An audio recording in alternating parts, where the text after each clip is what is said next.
اللہ وعلی آلہ واصحابہ اجمعین۔ ایک مرتبہ اور نبی اور آل نبی پر درود شریف پڑھیں۔ اللہم صل علی سیدنا نبینا مولانا محمد عدد ما فی علم اللہ صلاۃ دائمۃ بدوام ملک اللہ وعلی آلہ واصحابہ اجمعین۔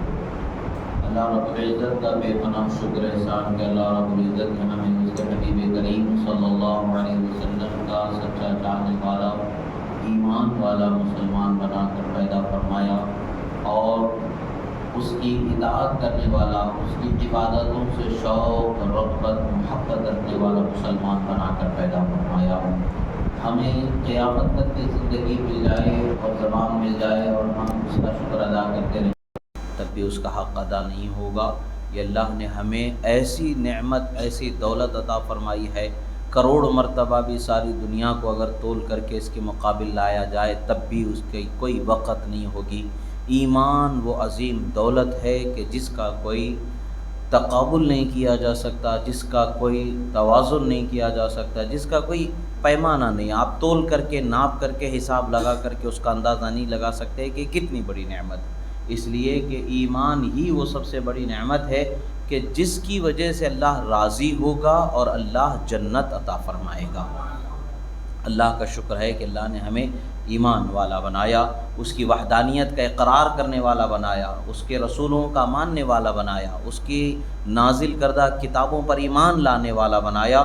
یہ اللہ رب العزت کا بے پناہ شکر و احسان ہے۔ جنت و دوزخ پر ایمان رکھنے والا بنایا، مرنے کے بعد پھر زندہ ہونے پر ایمان رکھنے والا بنایا۔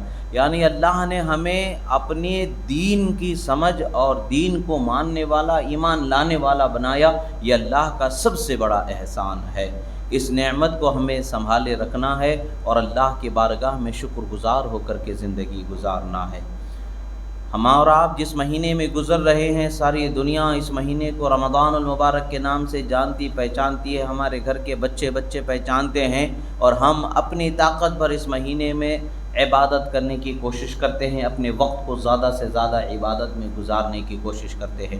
کوئی تسبیح میں ہے تو کوئی تحمید میں ہے تو کوئی تکبیر میں ہے، کوئی تحلیل میں ہے تو کوئی نماز میں ہے تو کوئی قرآن کی تلاوت میں ہے۔ غرض یہ کہ ہم میں سے ہر ایک انسان اپنی طاقت بھر وہ عبادت میں وقت رمضان کے دنوں کو، راتوں کو گزار رہا ہے۔ یہ بھی اللہ رب العزت کا بے پناہ شکر و احسان ہے۔ مگر ہم اب آخری عشرے میں پہنچ چکے ہیں، جہنم سے آزادی ملنے والے 10 دنوں میں ہمارا گزر ہو رہا ہے، جس میں سے 6 دن گزر چکے ہیں، باقی کے 4 دن ہمارے پاس بچے ہوئے ہیں۔ یہ 4 دن ہمارے لیے کتنی بڑی نعمت ہے، ہم اس کا اندازہ نہیں لگا سکتے ہیں۔ معلوم نہیں کہ اگلا سال ہمیں ملے گا بھی کہ نہیں ملے گا۔ رمضان کے لیے ہم اگلے سال زندگی ہمیں ملے گی بھی کہ نہیں ملے گی، اللہ بہتر جانتا ہے۔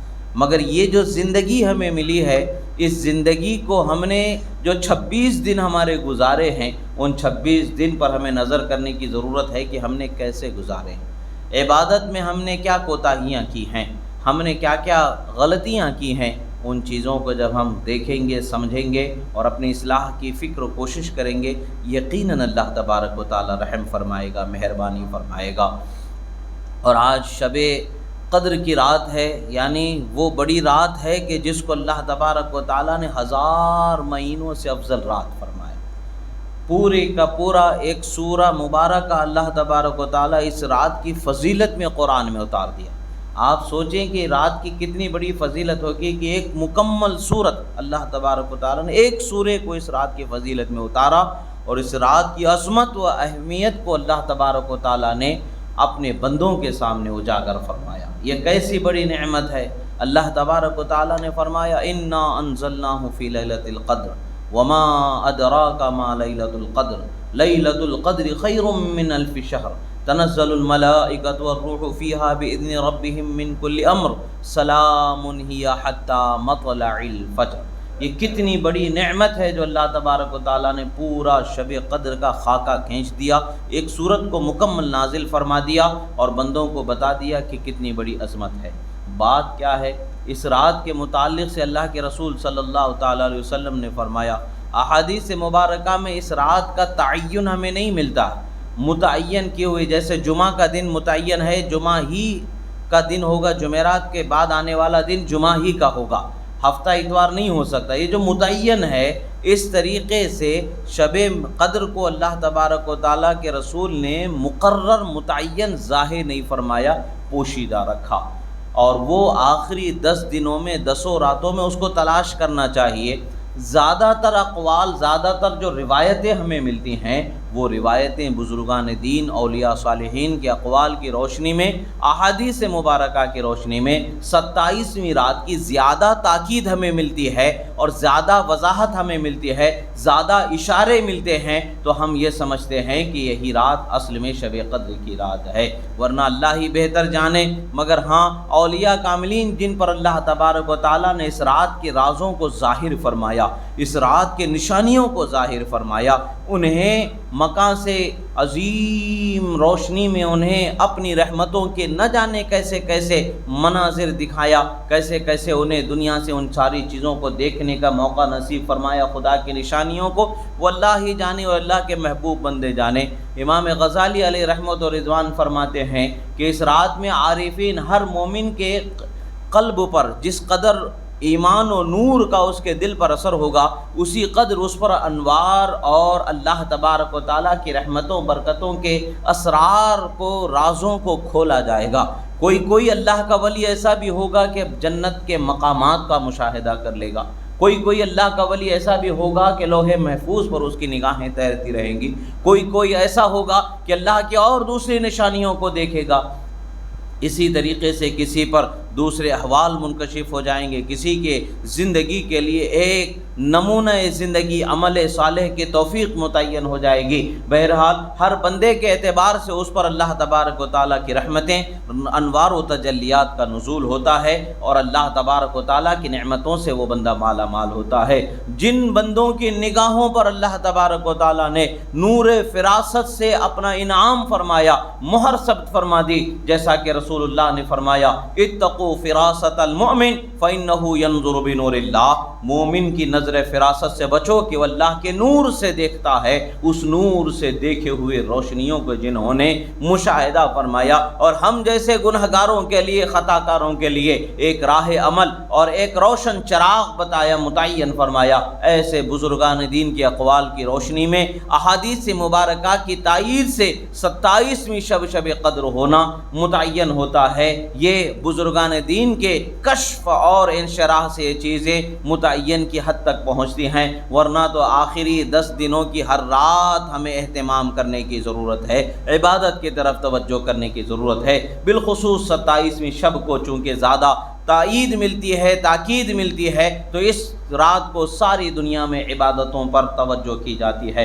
الحمدللہ یہ رات 27ویں رات ہی شب قدر ہونے کے لیے حضرت علامہ شاہ عبدالعزیز محدث دہلوی رضی اللہ تعالیٰ عنہ بھی، اور صحابہ کرام میں حضرت ابی ابن کعب رضی اللہ تعالیٰ عنہ، اور حضرت عبداللہ ابن عباس رضی اللہ تعالیٰ عنہ، اور اولیاء کرام میں حضرت غوث اعظم پیر پیراں میر میرا محی الدین شیخ عبد القادر جیلانی رضی اللہ تعالیٰ عنہ، اور حضرت امام غزالی رضی اللہ تعالیٰ عنہ وغیرہ اکابر اولیاء اور اکابر صحابہ کرام کے فرمودات کی روشنی میں 27ویں شب ہی شب قدر ہونا ہمارے سامنے ظاہر ہوتا ہے۔ علامہ شاہ عبدالعزیز محدث دہلوی رضی اللہ تعالیٰ عنہ تفسیر عزیزی میں ارشاد فرماتے ہیں، آپ اپنے قول کی تائید ارشاد فرماتے ہوئے آپ فرماتے ہیں کہ لیلۃ القدر کے لفظ میں 9 حروف ہیں، اور اللہ تبارک و تعالیٰ نے اس لفظ کو سورہ لیلۃ القدر کے صورت میں 3 مرتبہ نازل فرمایا۔ 9 کو 3 سے ضرب دیا جاتا ہے تو وہ 27 ہی ہوتا ہے۔ اس اعتبار سے اس میں ایک راز پنہا اللہ نے رکھا کہ جن پر اللہ تعالیٰ اس راز کو ظاہر فرماتا ہے، ان پر ظاہر فرماتا ہے، وہ اسرار ان پر ظاہر ہو جاتے ہیں۔ الغرض اولیاء صالحین نے عقلی طور پر بھی قرآنی حروف کی تائید سے، احادیث مبارکہ کی تائید سے، فرمودات مصطفیٰ، عمل صحابہ کی تائید سے اس رات کا شب قدر ہونا بیان فرمایا۔ تو آج ساری دنیا میں اسی رات کو شب قدر کا اہتمام کیا جاتا ہے۔ ہاں، جس کو میسر ہے، وقت میسر ہے، وہ اور بھی راتوں میں عبادتوں میں وقت گزارے تاکہ اللہ تبارک و تعالیٰ کی رحمت کا صحیح معنوں میں اسے حصہ ملے۔ مکاشفۃ القلوب میں حضرت امام غزالی علیہ رحمت و رضوان فرماتے ہیں، شب قدر میں جو بندہ رات میں تراویح عشاء کی نماز پڑھتا ہے، تراویح کی نماز پڑھتا ہے، پھر 2 رکعت نماز پڑھ کر کے اللہ سے دعا مانگتا ہے، اللہ تعالیٰ اس کے گناہوں کو معاف فرما دیتا ہے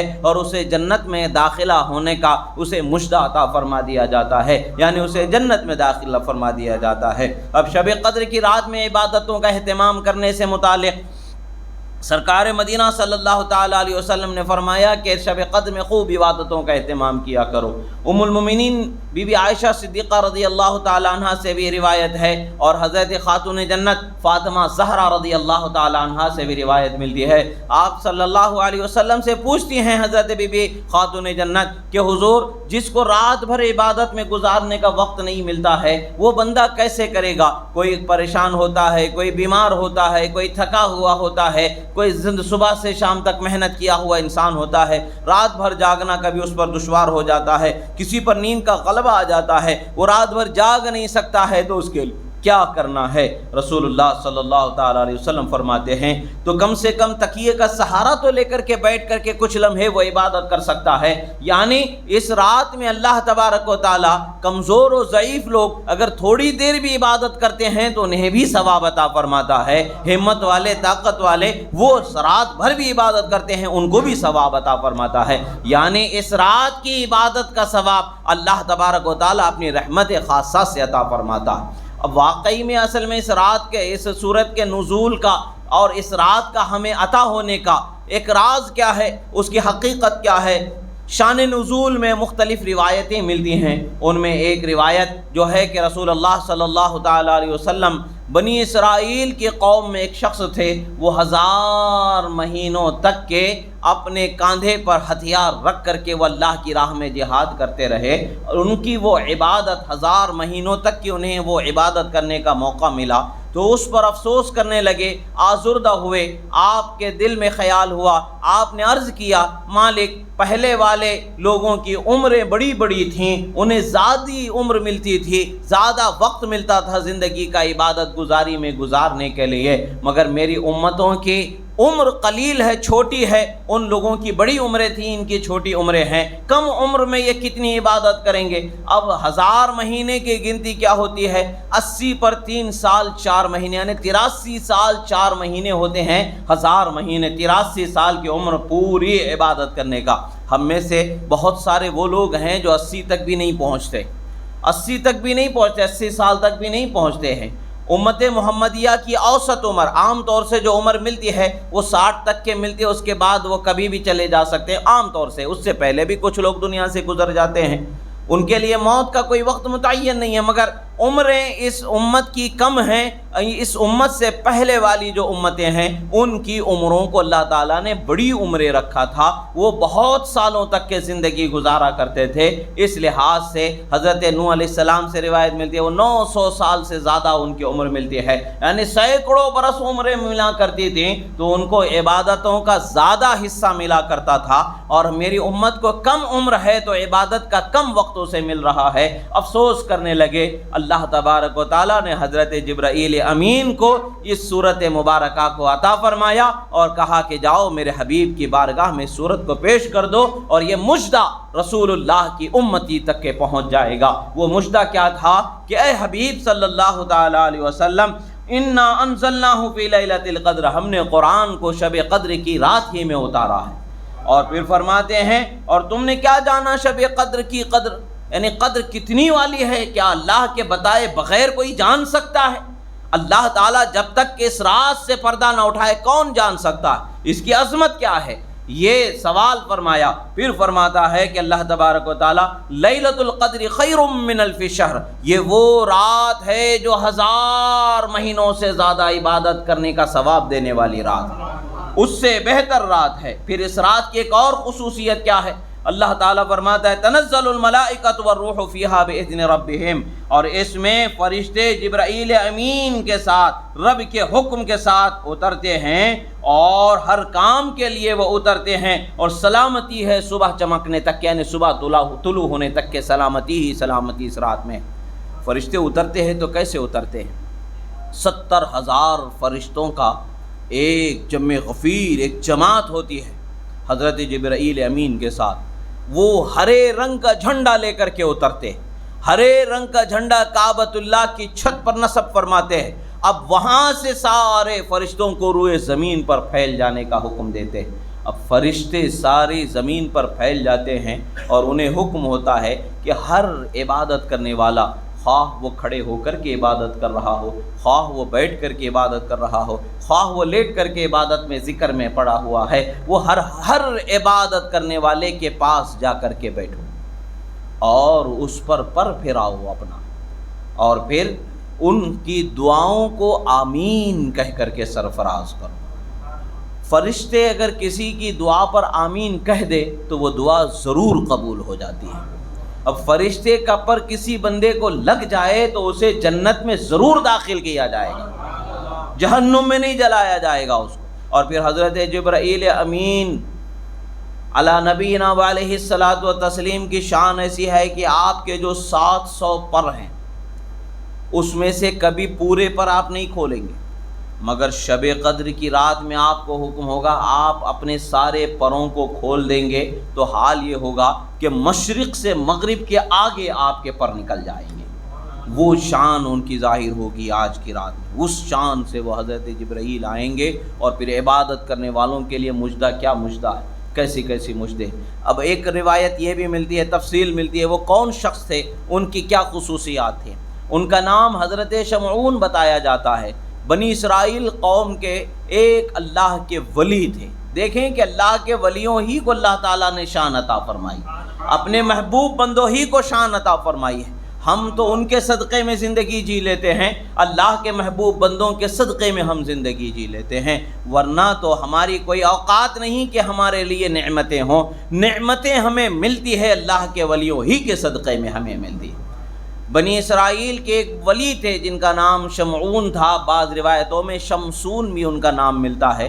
ان کا حال یہ تھا کہ دن کو روزہ رکھتے، رات بھر عبادت کرتے، اور روزہ رکھنے کے بعد دن میں وہ جہاد میں ہتھیار لگا کر کے جہاد کیا کرتے، مظلوم کی مدد کرتے، جو دین کو مٹانے کے لیے طاقت و قوت کا اظہار کرتے ان سے جنگ کرتے۔ بہرحال آپ نے 1000 مہینے تک کے ایسے ہی زندگی گزاری، یعنی 83 سال 4 مہینے، 80 پر 3 سال 4 مہینے تک کا آپ کا یہ وقت گزرا۔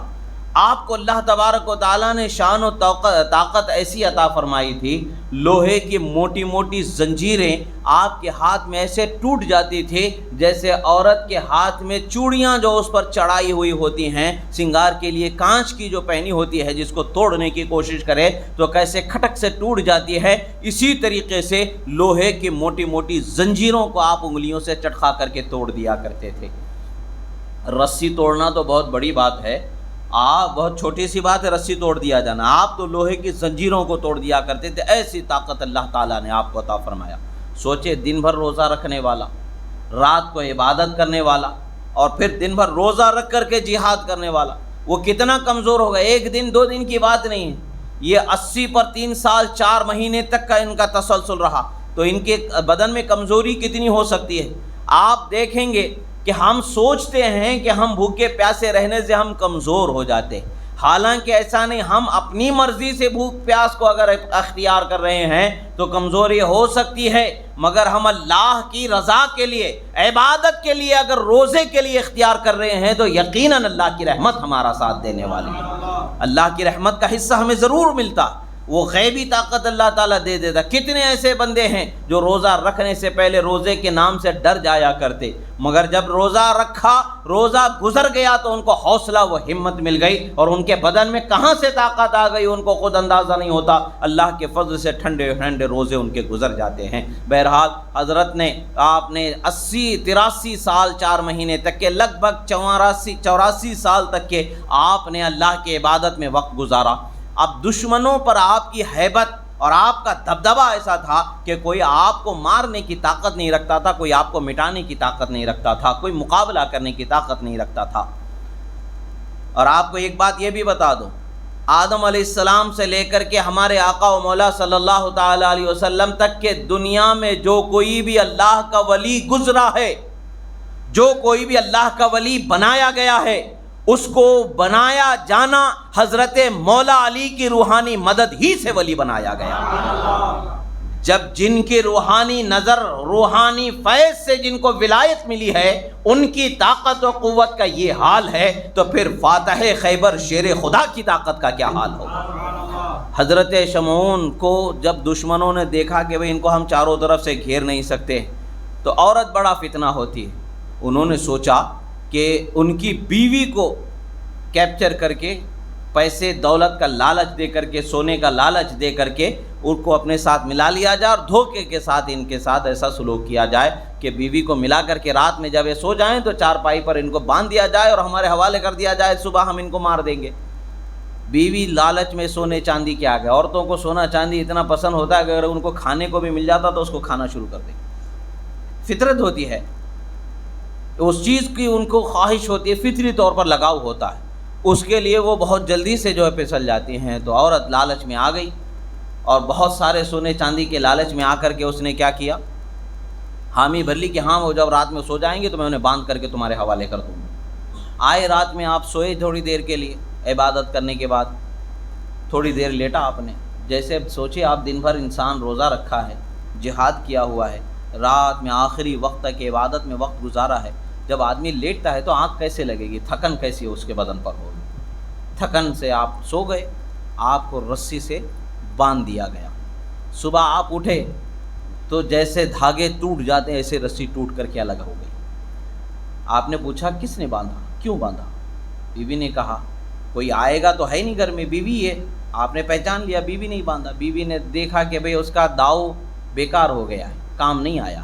اس نے کہا نہیں، میں آپ کی طاقت کے قصے چرچے بہت سنا کرتی تھی، میرے دل میں خیال ہوا کہ چلو دیکھو تو صحیح یہ میرے آنکھوں کے سامنے کیسی اپنی طاقت کا اظہار کرتے، ذرا میں اپنی آنکھوں سے تو دیکھوں، میدان جنگ میں تو بہت قصے ہم نے آپ کے سنے ہیں، مگر یہاں اپنی آنکھوں سے تو دیکھوں۔ میں آپ کو آزمانے کے لیے ایسا کیا۔ باتوں میں تو ان سے کوئی جیت نہیں سکتا ہے عورتوں سے، ان کے مزاج کو اللہ تعالیٰ نے بہت نرم بنایا ہے، نازک بنایا ہے، مگر بات بنانے میں بھی بہت دماغ ان کا چلتا ہے۔ بہرحال ایک فطرت ہے، اچھی بات بتانا، اچھی چیز کرنا اچھی عادت ہوتی ہے۔ ہر عورت ایسی نہیں ہوتی ہے، اچھی عورتیں بھی ہوتی ہیں، عورتوں میں حضرت خاتون جنت بھی ہیں، عورتوں میں حضرت بی بی مریم بھی ہیں، عورتوں میں حضرت بی بی آسیہ بھی ہیں، عورتوں میں حضرت بی بی خدیجہ بھی، بی بی عائشہ بھی ہیں، اور بھی سرکار کی ازواج مطہرات ہیں۔ عورتوں میں اولیاء صالحات بھی ہیں، اچھے بھی ہیں، برے بھی ہیں۔ جب برائی کی طرف قدم بڑھ جاتا ہے تو بڑی چال سازیاں ان کے اندر آ جاتی ہیں، بڑے دھوکے فریب ان کے اندر آ جاتی ہیں۔ ہوا یہ کہ بھئی باتوں میں مٹھار دیا گیا، کہا گیا کہ نہیں میں نے آپ کو آزمانے کے لیے کیا، مگر اللہ کا ولی تو سب پہچانتا ہے، نگاہوں سے پوشیدہ نہیں ہوتا ہے۔ پھر ایک وقت گزرا، کچھ دن گیپ دینے کے بعد میں پھر کیا کیا گیا، پھر ایک معاملہ ہوا، پھر ایک رات موقع مل گیا تو لوہے کی زنجیروں سے باندھ دیا گیا۔ جب آپ دوسرے دن صبح اٹھے تو جیسے دھاگے ٹوٹتے ہیں ایسے لوہے کی زنجیریں بھی ٹوٹ گئیں، آپ اٹھ کر کے بیٹھ گئے۔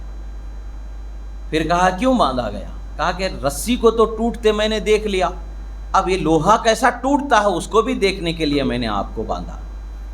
آخر کوئی چیز ہے بھی جو آپ کو باندھ سکتی ہے، آخر کوئی چیز ہے بھی کوئی آپ کو باندھ سکتی ہے جس کو آپ توڑ نہیں سکتے، یا ساری چیزیں ٹوٹ جاتی ہیں؟ شفقت ہوتی ہے، مرد کو بیوی پر اللہ تبارک و تعالیٰ شفقت کرنے والا، نرمی کرنے والا، محبت کرنے والا اور اپنا راز دینے والا بنایا ہے۔ راز دے دیا آپ نے، کہا کہ مجھے باندھا جا سکتا ہے تو میرے سر کے بال ہی سے باندھا جا سکتا ہے، اس کے سوا کسی سے نہیں باندھا جا سکتا، کوئی طاقت کی چیز ہے نہیں جو مجھے باندھ لے۔ اور آپ کے سر سے کچھ بال ایسے تھے جو لمبے تھے، ٹخنوں تک کے تھے، وہ 18 17 7 9 ایسے کچھ بال کی گنتی ملتی ہے۔ بہرحال کچھ بال آپ کے سر کے ایسے تھے جو لمبے تھے، سر سے لے کر کے پیر تک کے کچھ بال تھے، پورے سر کے بال نہیں تھے، کچھ بال لمبے تھے۔ اب راز مل گیا، پتہ چل گیا کیا کرنا ہے، تو ایک مرتبہ پھر موقع مل گیا۔ جب آپ پر نیند غالب آئی تو بیوی نے انہی بالوں کو آپ کو کھینچ کر کے باندھ دیا۔ جب آپ صبح اٹھنے لگے تو بال ٹوٹے نہیں، ہزار قوت آپ نے لگا لی مگر وہ بال ٹوٹے نہیں، چونکہ اللہ تعالیٰ نے اسی میں آپ کے لیے جو ہے اس طاقت کا توڑ آپ کے سر کے بالوں میں ہی اللہ نے رکھا تھا۔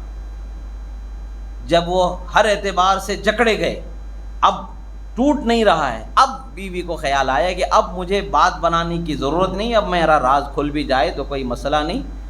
آپ کو کہتی ہے کہ میں آپ کے دشمنوں سے مل چکی ہوں، مجھے سونا چاندی اتنا مل رہا ہے۔ اچھا، ان کی ایک خصوصیت تھی، یہ جنگ جو بھی کرتے ہیں، جنگ میں جو بھی مال سامنے والے لشکر کا جو بھی ہوتا ہے وہ مال غنیمت میں آتا ہے۔ جنگ کرنے والے کا وہ حق ہوتا ہے، وہ پورا اس کا مالک ہو جاتا ہے، وہ اپنے اوپر خرچ کر سکتا ہے، اس کا مالک ہو جاتا ہے وہ۔ مگر یہ اپنے گھر پر خرچ نہیں کرتے تھے، وہ سارا مال لے جاتے تھے، غریبوں میں بانٹ دیا کرتے تھے۔ اللہ والوں کو دولت کی خواہش نہیں ہوتی، جمع کے رکھنے کی ان کو خواہش نہیں ہوتی ہے، تو چونکہ گھر میں مال یہ لایا نہیں کرتے تھے، باہر بانٹ دیا کرتے تھے، تو اس عورت کو دولت کی، مال کی حرص و لالچ تھی۔ اسی لیے مال کی لالچ نہیں ہونی چاہیے، مال کی لالچ ہمیشہ شرمندگی اور خدا کے قہر و غضب کا سامنا کرنے والا سبب ہوتا ہے۔ اب بعد میں آپ کو باندھا گیا، آپ توڑ نہیں سکے، تو آپ کے اوپر اس خاتون نے پھر ظلم کیا۔ ظلم یہ کیا کہ آپ کی ناک کاٹی، کان کاٹے گئے، اور اسی طریقے سے بڑی تکلیف کے ساتھ آپ نے شہادت پائی۔ اللہ تبارک و تعالیٰ کو غضب آیا، یعنی اللہ تعالیٰ اس فعل سے غضبناک ہوا اور ان لوگوں کو عذاب نازل فرمایا۔ ان کی بیوی اور وہ جتنے لوگ تھے، پورے علاقے کو اللہ تعالیٰ نے زمین میں دھسا دیا۔ اللہ تبارک و تعالیٰ کا غضب اس جگہ پر ایسا آیا کہ پورا علاقہ زمین میں دھس گیا، تہس نہس ہو گیا، ان کا کوئی وجود باقی نہیں بچا۔ مطلب پتہ کیا چلتا ہے؟ اللہ کے ولیوں کے ساتھ بھلائی کرو گے تو خود بھی سلامت رہو گے اور اپنے علاقے کو بھی سلامت رکھو گے، اور اگر اللہ کے ولیوں کے ساتھ دشمنی مولو گے تو خود بھی برباد ہو جاؤ گے اور علاقے کو بھی برباد کرنے کا سبب بن جائے گا۔ اللہ والوں سے ہمیشہ محبت رکھنا چاہیے، ان کا ادب رکھنا چاہیے، ان کی اطاعت اپنے دل میں بسائے رکھنا چاہیے۔ اگر کوئی بات ان کی آپ کے سمجھ میں نہیں آتی ہے، وہ سمجھ کا قصور ہے، ان پر اعتراض اور ان سے دشمنی کا ارادہ نہیں کرنا چاہیے۔ اللہ تبارک و تعالیٰ ایسا کرنے والوں پر کب غضب نازل فرمائے گا وہ اللہ ہی بہتر جانتا ہے، ہم اور آپ اس کا اندازہ نہیں لگا سکتے۔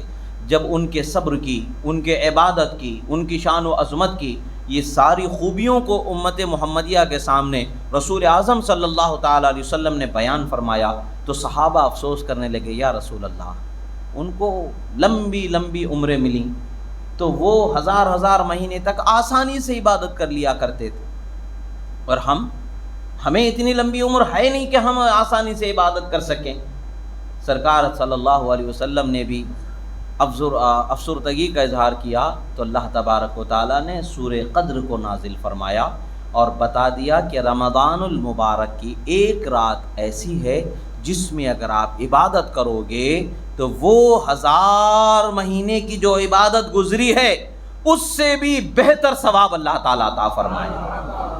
اب سوچے کہ اگر کسی بندے کی عمر 60 سال ہے تو 60 سال میں اس نے 60 رمضان پائے، 60 رمضان پائے تو 60 راتیں تو اس نے پائی، 60 راتوں کو پایا تو 60,000 مہینوں سے زیادہ افضل اس نے ثواب کما لیا اگر اس نے عبادت کیا ہے۔ نہیں ہے تو ابھی بھی کوئی وقت نہیں بگڑا، اللہ نے ہمیں وہ رات عطا فرمائی ہے، عبادت میں وقت گزارنے کی کوشش کریں۔ اگلے آنے والی زندگی اگر خدا بخشے تو اس میں بھی ان راتوں میں عبادت کا شوق رکھیں، خواہش رکھیں۔ نیکی کی آرزو، تمنا و ارادہ کرنا بھی ثواب کا سبب بن جاتا ہے۔ نیکی کرنے سے پہلے بندہ اگر نیکی کا ارادہ بھی کر لیتا ہے تو اللہ تعالیٰ اسے ثواب عطا فرما دیتا ہے۔